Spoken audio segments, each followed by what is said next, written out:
Bagaimana kita boleh bersiap siaga untuk menghadapi bencana, kalau khususnya mungkin banjir lah. Betul. Baik, bersama dengan kita seperti mana yang saya dah war-warkan tadi, Cik Muhammad Syazwan Muhammad Yatim yang merupakan jurulatih kursus menyelamat di air dan baru saja pulang dari Pakistan untuk misi banjir. Betul. Ternyata orang yang cukup berpengalaman. Baik, Okey. Cik Syazwan, apakah yang perlu kita bersedia dan apakah yang perlu kita tahu? Okey. Antara kelengkapan je. Betul. So basically untuk apa yang kita ada kat sini adalah kita sediakan satu grab bag. So grab bag ni adalah benda yang mudah untuk kita grab bila berlaku apa-apa bencana. Let's say yang Malaysia terutamanya banjir lah. Okey. So apa yang ada dalam grab bag ni adalah basic things yang perlu ada is documentation kita, Okey. and then power bank, and then makanan ready to eat. So makanan ready to eat ni maksudnya yang ada tempoh masa yang panjang lah. So sebab kita tak tahu kita nak preparation grab bag ni berapa lama. So dia sama lah first aid, and then yang paling penting emergency blanket lah. Emergency blanket ni sangat penting sebab bila Takut mana sejuk. Betul, sejuk dan panas. Okey. So yang ini yang jarang orang apa ni lah. Mungkin orang nak tengok juga Betul, macam boleh. rupa dia. Dia ada dua side. Satu untuk sejuk dan satu untuk panas. Okey. So dia memang besar badan ngam-ngam satu tubuh dewasa. Okey. So, Cik boleh. Syazwan macam pakai kakak saya je ni. So just bila kata apa ni kita sejuk dah tutup. Dia akan memanaskan badan kita. Ada rasa Okey. Ada kejap lagi berpeluh saya ni. Okey, tapi ini sangat-sangat penting. Ramai yang saya percaya tak ada emergency blanket ni. Okey. Dan benda ni bukanlah mahal dan sangat murah dan mudah didapati. Okey, ini bermakna grab bag ni perlu disediakan dengan peralatan ataupun apa jua yang kita dah sebutkan Basic. tadi dan sentiasa bersiap siaga lah.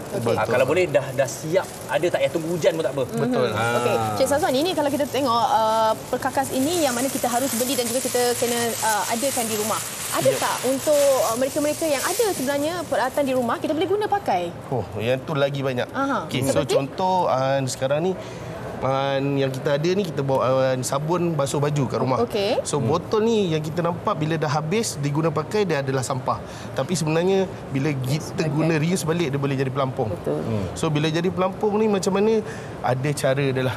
So kita just pegang dia and then floating like biasalah. In case bila kata keadaan yang mendesak lah. So kita dah tak tahu apa. And then another way yang saya suka share adalah Yeah. tentang botol. Okey. Ya, so yang ni semua si Fadin tanya kan apa benda ni. So sampah lah ni bukan. So saya suka share bila benda ni kita boleh reuse balik. Okey. Dan kita boleh simpan dan jimat ruang. So bila kita nak guna kita just tiup balik. Oh, Yes, dia boleh jadi botol boleh. dan dia akan selamatkan kita. Maksudnya dia berfungsi sebagai pelampung kita? Betul. Maknanya kita kena ada banyak lah kan. Kita kumpulkan. Normally basically kita ada 2-3 quite enough.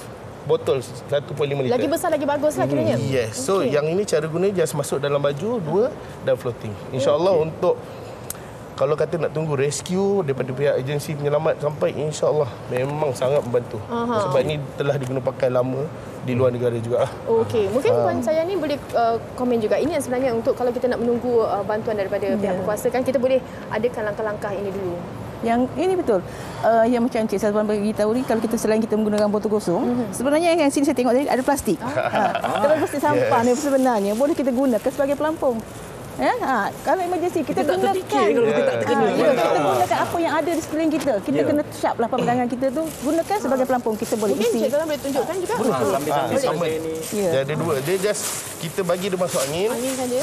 dan kita pulas dia supaya dia kembung.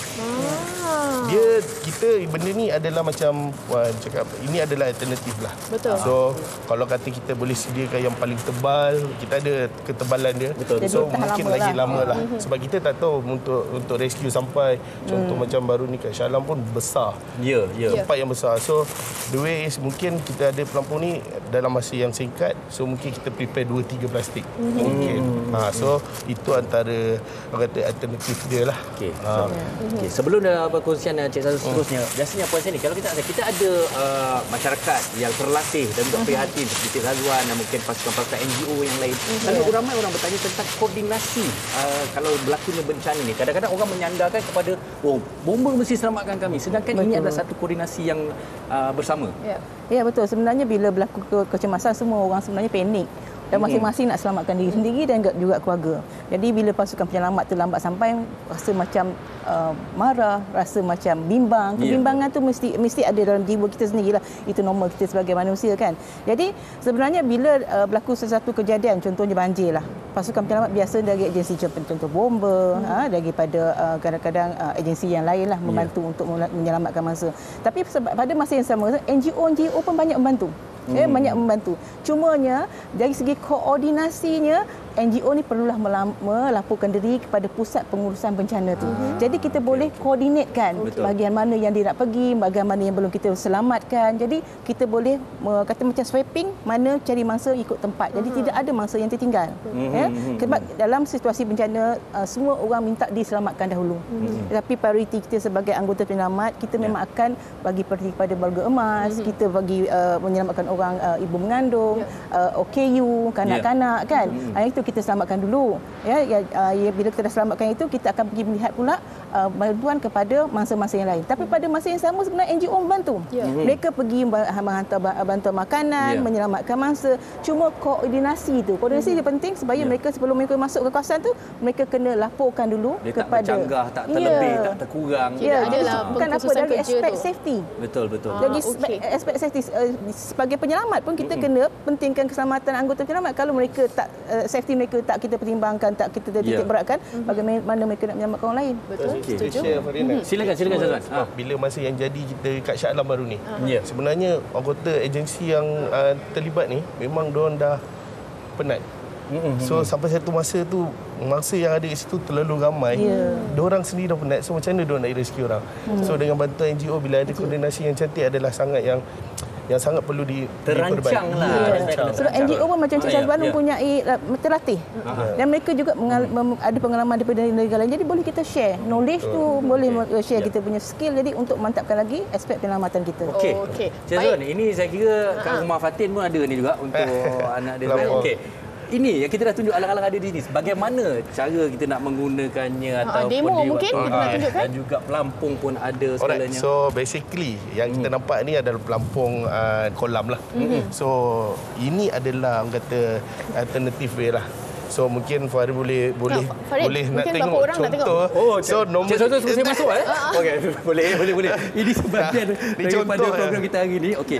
Kalau katalah tak apa-apa. Ini pastinya sangat-sangat membantu. Sebab tu saya masuk di dalam ini. Okey, tapi kalau kita lihat ianya pelbagai saiz. Macam mana kita nak tahu berapa yang dia boleh tampung? So basically kita tengok waktu keadaan dah ni lah. So basically kalau kata bagi saya lah, untuk besar ini kita muat seorang ataupun dua orang is maximum. Dengan angin yang penuh lah. Betul, dengan angin yang penuh.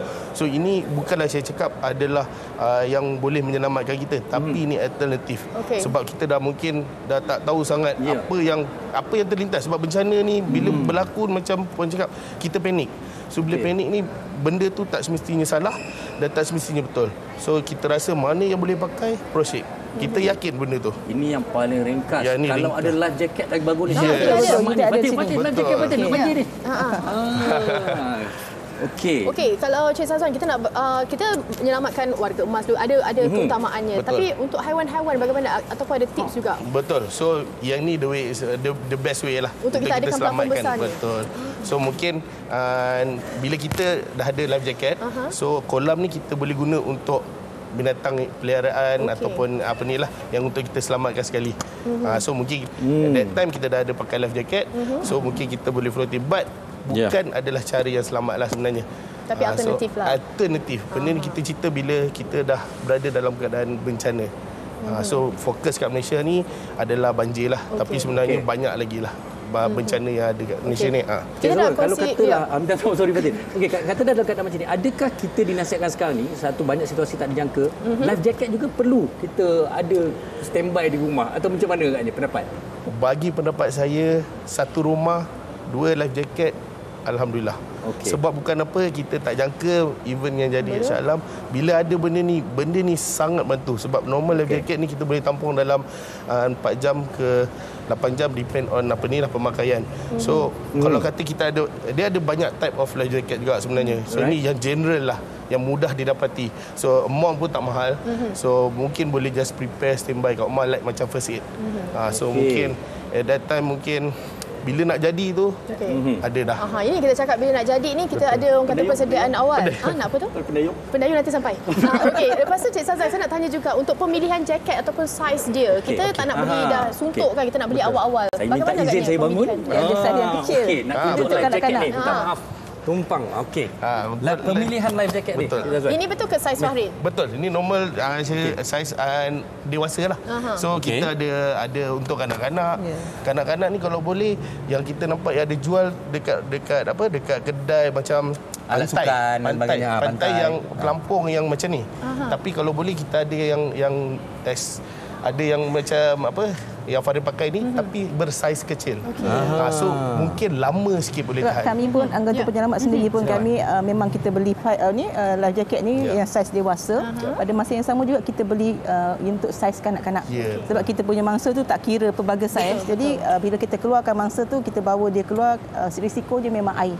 Memang kalau kanak-kanak kadang-kadang mungkin dia terjatuh, kita bimbang risiko tu, jadi kita pakaikan life jacket tu untuk anak-anak. Jadi memang betul lah kalau Cik Sazwan kata, seelok-eloknya di rumah pun kita bekalkan. Dan bekalkan untuk diri sendiri dan juga anak-anak yang kecil lah. Betul. Ya? At least kalau ada pelampung lengan tu pun dah jadi. Yang diorang bawa bergenar tu kan. At least ada boleh pakai untuk temporary dah sebelum diselamatkan. Okey, selalu saya juga mendengar cerita bila pihak penyelamat ni nak membantu, ada timbul cabaran, ada timbul masalah, kerjasama yang kurang. Daripada pengalaman Cik Sazwan sendiri, apa mungkin nasihat kepada mereka ni yang nak dibantu ni? Okey. Cabaran. So cabarannya memang banyak.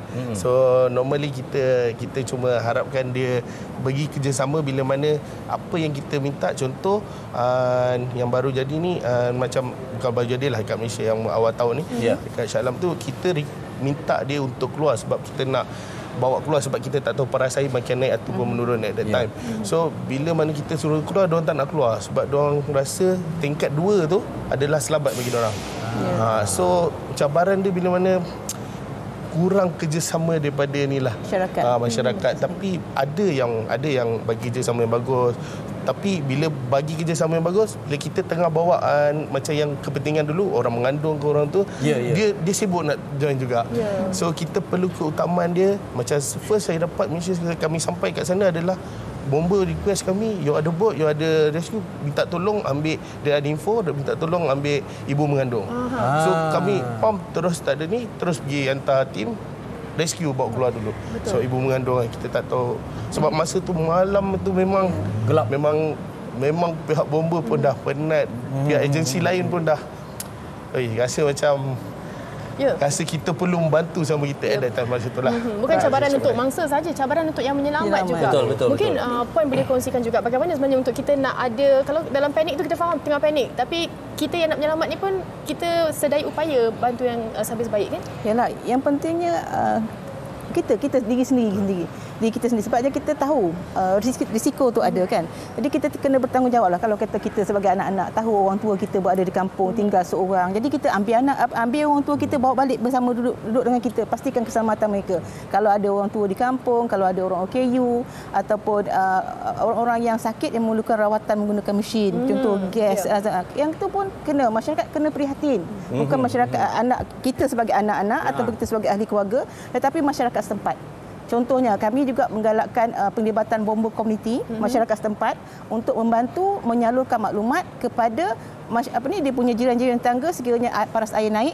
Pada masa yang sama juga mereka menyalurkan maklumat kepada Jabatan Bomber tentang ada berapa orang mangsa yang OKU, ada berapa orang mangsa warga emas macam tu. Jadi sekurang-kurangnya preparation dah ada, ketua-ketua kampung pun tahu bilangan orang-orang yang perlu diselamatkan dulu.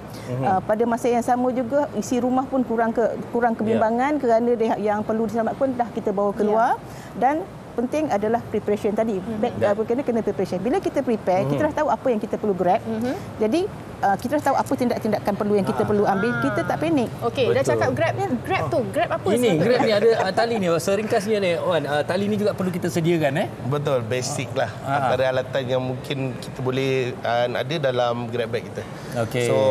So untuk mostly adalah tali ni kita prepare sebab kita dah well trained untuk menyelamat.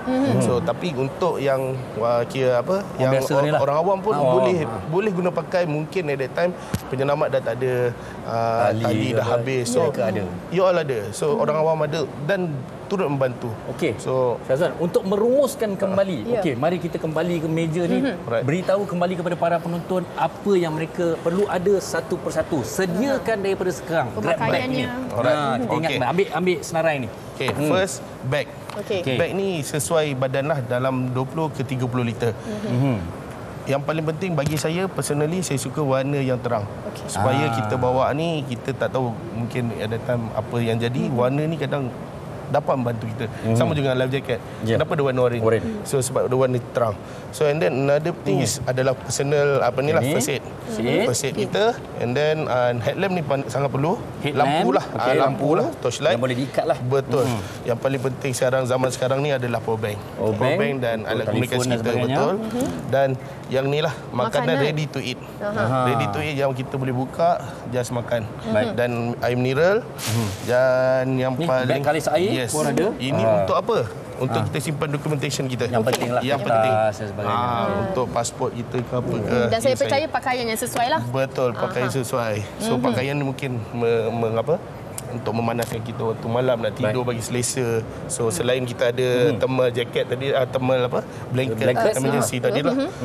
Okey. So itu basic thing yang kita kata perlu ada. Terima kasih Syazwan. Fatin, saya dah bersedia. Awak pilih lagi? Itulah, saya pun nak bersedia. Ada lagi satu tadi tu. Kita harapkan apa saja yang kita kongsikan ni daripada segi tipsnya, bagaimana untuk kita rancang lebih awal. Kadang-kadang kita beli lambat, kadang-kadang permintaan tinggi, kita dah tak ada. Kita tak boleh nak salahkan situasi juga. Kita kena mulakan awal.